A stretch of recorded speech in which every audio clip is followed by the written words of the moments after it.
Confession Boxers, God have I missed you. Welcome back to Miss Confession with yours truly, Hales. And just a quick shout out for all the love that I've been receiving from last week's episode and all the episodes prior.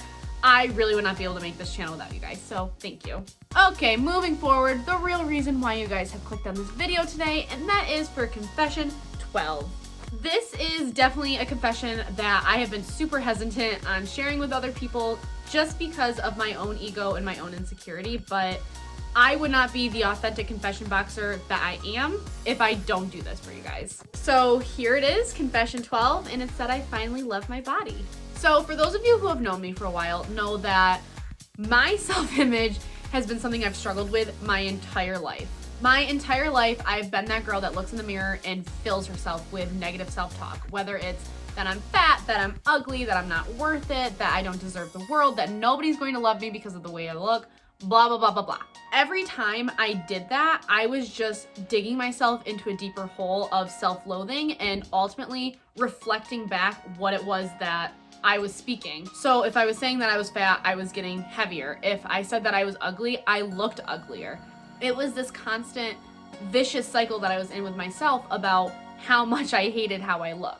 That all finally came to a point this past March when I had stepped on the scale for the first time in numerous years and saw a number that literally just shook my body. I was crying, I was depressed, I had no idea how to react to such a number because I had never been that weight before.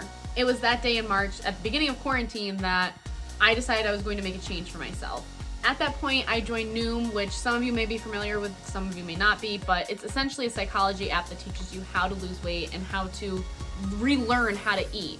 You know, paying attention to hunger cues, paying attention to what your body's telling you, intuitively eating.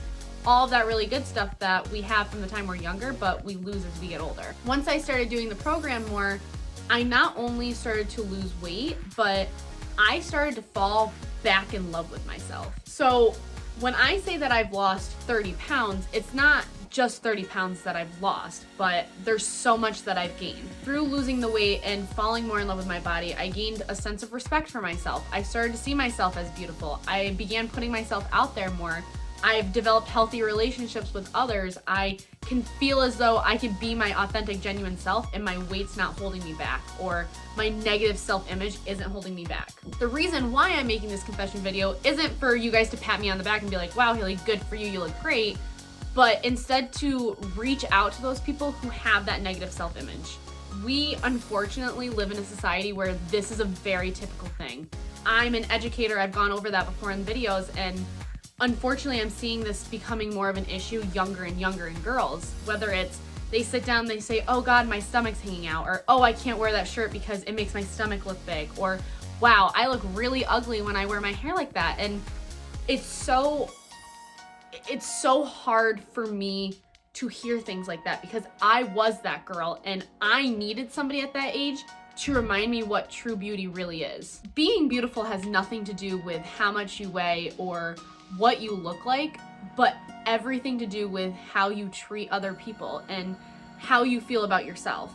My goal in my life is to teach people what beauty looks like within themselves. My perspective of beauty isn't going to be the same for the people that I have around me in my life. It's so individualized, it's so based on what you feel is beautiful. The one common denominator I found across the board though is that you can't feel beautiful until you start recognizing that beauty within yourself. That's the lesson that I had to learn through losing the weight and getting to the healthiest version of myself is that, you know, yeah, losing the weight helped me see a better version of myself, but all I saw was what was underneath me the entire time. I started doing daily affirmations. I started journaling. I started meditating. I started learning who I was on the inside. Was I funny? Was I kind? Was I caring? Was I outgoing? Who was I as a person? And how can I best reflect that on the physical aspect of myself? For me, it was the losing weight that I needed to do in order to feel beautiful and really fall back in love with my body. Like I said, this is an issue that I know not only girls deal with, but guys around the world deal with. And I want people to know that it's possible to fall back in love with yourself. You can do it. It's just a matter of digging deep and figuring out who you are. My message this week is to fall back in love with your body. We're only given one in this lifetime. It's our temple. And I know that's super cliche, but it's so true. we need to take care of ourselves the best that we can in whatever way that means the most to you. Like I said, for me, it was losing weight. I felt like if I lost the weight and was able to match my physical body to who I felt like in the inside, I would feel beautiful and I would love myself. For other people, it might be to gain weight. It might be to get a whole new wardrobe. It might be to change your hair color, maybe get a piercing, get tattoos. It's so different for everybody, and I need people to stop basing their beauty standards on society. Be yourself, fall back in love with who you are, and I promise once you start loving your body, you're going to feel so much better about who you are. If you guys are interested in learning more about my weight loss journey or learning about how I really fell back in love with myself, I'm planning on doing more segments in the future about the full self-love, which kind of ties into my next adventure that I can't wait to share with you guys next week. Make sure that you're liking and subscribing to Miss Confession, and be sure you're back for the Hot Mess Express next Thursday. Bye, guys.